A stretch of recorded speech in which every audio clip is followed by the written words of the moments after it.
It was a kingdom, the kingdom of Spain, but without a king. It was only Franco. wait, And wait, wait. yeah, Wait, say that again. It was a kingdom and Spain didn't have a king? yeah.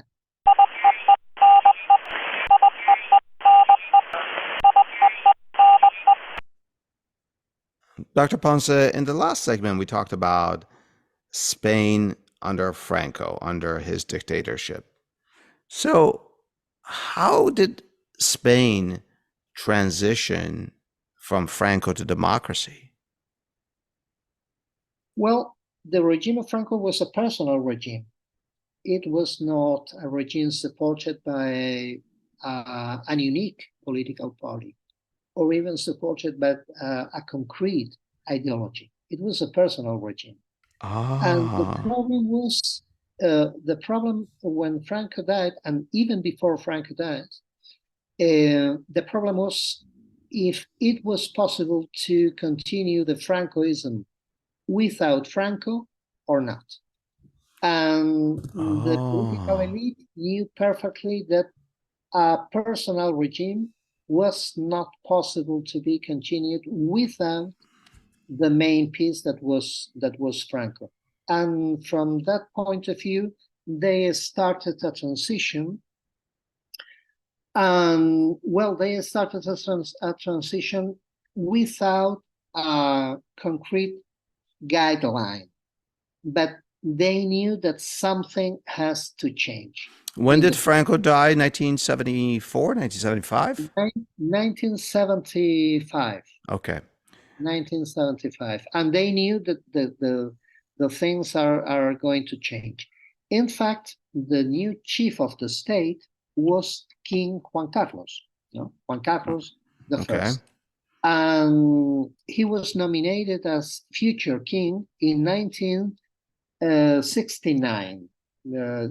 Franco was alive, and he decided that the future for Spain will be a monarchy, Mm. not as under his regime, because the situation of Spain under the Franco's regime was very particular, very strange, if you allowed me to qualify it like this, because it was a kingdom, the kingdom of Spain, but without a king. It was only Franco. And Wait. yeah, Wait, say that again. It was a kingdom and Spain didn't have a king? yeah, yeah. Spanish was officially a kingdom, the kingdom of Spain, since 1947. 1947, imagine a lot of years, during a lot of years, up to the death of Franco in 1975, we were a kingdom, but without a king. The king was, yeah, outside the country. And the legitimate king was Juan, but Juan was in Portugal, exiled. And the son of Juan, the Conde de Barcelona, the Count of Yeah, yeah. Barcelona, it was Juan Carlos. And Juan Carlos in 1969 received the nomination of Príncipe de España, so the Spanish prince, with the possibility to become king of Spain after the death of Franco. And that's exactly what happened That is in fascinating. yeah, And so, and the whole royal family you said lived in not I don't know if whole, but they lived in essentially exile in Portugal. Um, yeah, I have so many questions to ask all of a sudden, but I'm going to limit it to the following. yeah, Um,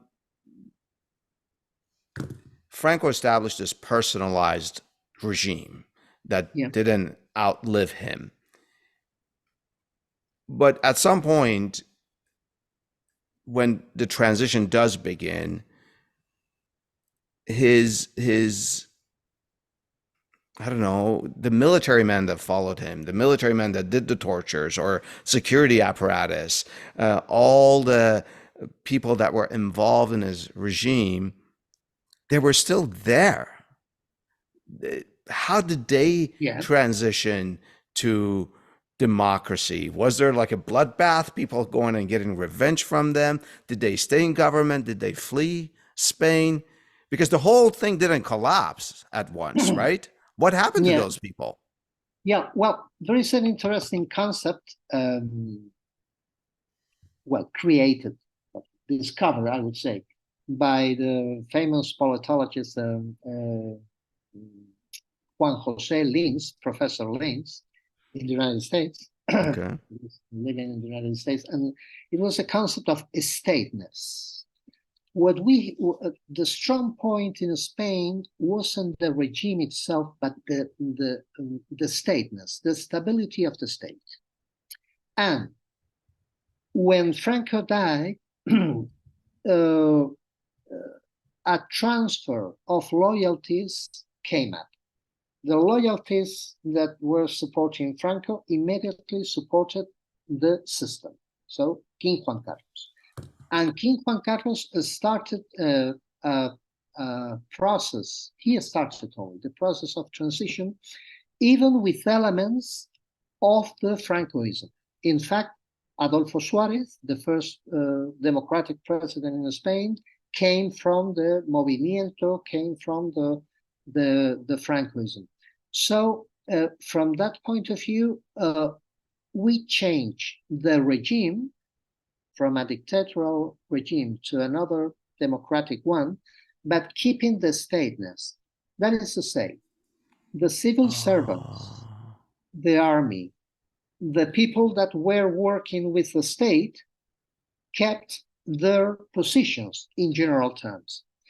Another thing was the extreme right politicians. The extreme right politicians that supported Franco, but now into the frame of a democratic regime, they don't fit into the Yeah. system. Well, they were erased. So they don't understand. They didn't understand what was happening, and they even they they didn't what to do without Franco. Franco was the reference, and without Franco, they didn't have a proper ideology, a proper project for Spain. So they sort And of from that, faded out of politics and out of yeah, power. yeah, and that's the reason why Adolfo Suarez, the first president, had enjoyed a margin of liberty to change the situation, establishing contacts with the political opposition, mainly with the Socialist Party, even with the Communist Party, to take them into a consensus to make a democracy work. Because at that time, the past, the Spanish past, played a key role in terms of, okay, in a very single explanation. Okay, Franco has died. What do you prefer? A new civil war or a democracy in which we can live all together with our differences and in Oh. peace? What do you prefer? And at that time was very clear. Was very clear the No one moderation. wanted another civil war. Yeah, the moderation at that I time. see.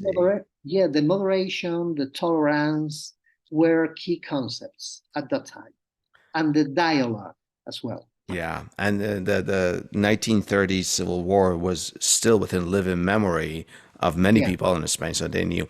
Before we leave this segment, Dr. Ponce, I wanted to make sure I understand the following system and terminology. Spain is a decentralized unitary country. It's not, as I understand it, this is not a federal system like the United States, and it's not a federation system like they have in Russia. Um, so, what is a decentralized unitary country? I've never heard that phrase. Yeah, well, it officially is called the State of the Autonomies, Estado de las Autonomías, no? Okay. And yeah, this is the official name. And I have to say that it's not a federal system and Hmm. it's not a confederal system. Because for us, given the differences between the Spanish regions, mainly the case of Catalonia and the case of Basque Country, but also Galicia and Andalusia and so on. If we take the model of a federal system, is a problem because it's too unitarian. If we take another model, the confederation is too risky. It was risky in America in the Yeah. 1770s and 70s and 80s. Yeah. Yeah, because it's an open door towards the possible independency of some territories. So we choose a middle point system, which is very interesting because it's in the middle of a federation and a confederation. I would say that until now is closer to a federal system without being a proper federal system. Yeah. And is always support on dialogue, mainly for financial questions. So I see. Yeah, how the money should be distributed into the different autonomies. One autonomy is made pressure. When you say autonomy, for example, when I think of the Basque country or the Catalonia, are they truly autonomous, or it's not like Catalonia can go and enter into foreign policy conversations with Italy, or No. That's this. They have limits within that autonomy, right? They are only autonomous regions. Not only Catalonia and Basque Country, the rest of the country, Andalusia or even Madrid, the community of Madrid is an autonomous region, and we don't have the autonomies, don't have the competence of foreign policy or defense. Those are central competences of the central government. The main problem is in Spain with autonomies is the financial question, because some autonomies wants more resources, and the problem is, well, I have to distribute the money, among all the different regions. So what are we going to do? For instance, the case of Catalonia has been very famous, which is rich and produces a lot of income. Yeah, they produces a lot of income, but they produces a lot of income outside Catalonia, which is a problem. Yeah. Oh. Because Catalonia produces a lot of income, and there are enterprises in Catalonia that produce a lot of income, but the most of their operations are in the rest of the country. For instance, there are tourist operators. Oh, I see. The main, the headquarters is in Barcelona, but they get the most of the benefits of their benefits from Canary Islands or from Andalusia. So it's a very complex situation in that way. So the question is, how do you distribute the taxes from that to all of Spain or just Catalonia? Yeah, and that's the problem. And when after the crisis of 2008, it started the crisis. The financial crisis. Yeah, the financial crisis. Yeah. But in the case of Spain and in the concrete case of Catalonia, the region of the independence essay made by the Catalan government in 2017 was financial, because the Catalan government said, okay, we have a financial problem, we have an economic problem, not only in Spain, in the world, but we don't want to pay the problem. So we want to keep our life ascending. And we want more.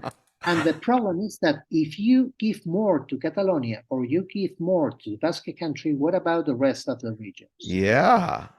And they started to make pressure. Okay, if I don't get what I want, I'm not only will make pressure on a financial way, but also I'm going to start to talk about independence and so on.